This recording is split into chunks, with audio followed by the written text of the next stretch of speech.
So let's talk a little bit how I might use fraction tiles to go beyond a unit fraction or identifying unit fractions and fractions to start looking at the concepts of equivalency.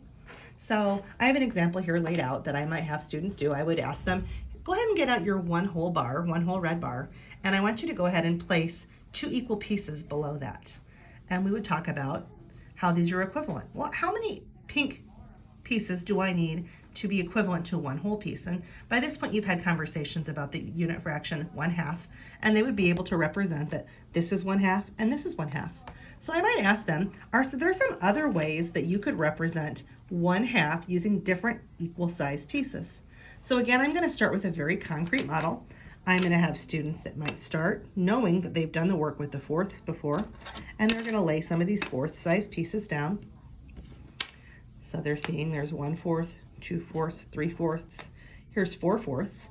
I might say, so what do you know about 1/4? How many 1/4 pieces does it take to be equivalent to 1/2 piece?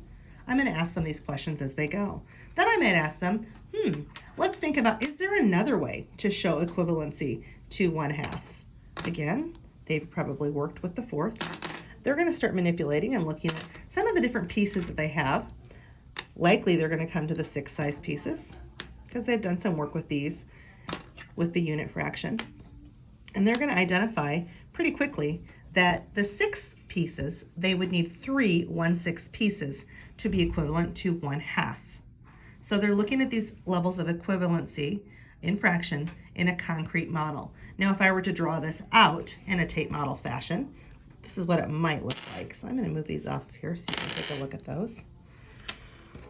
It would likely look something like this. So here is my model. I'm going to have this be my one whole.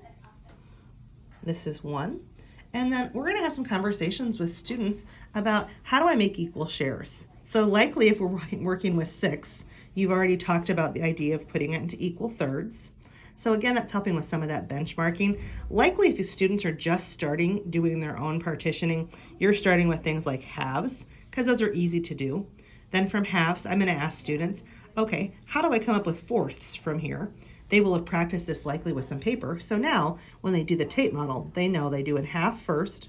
And if they half each one of their halves, each one of these halves then can be represented now as 1/4. So that's how that might look. Again, it's very likely that you're starting with some pre-partition models, that you have a drawing with one whole, and then a tape model with 4 equal pieces, and students start by labeling the 1/4 size pieces.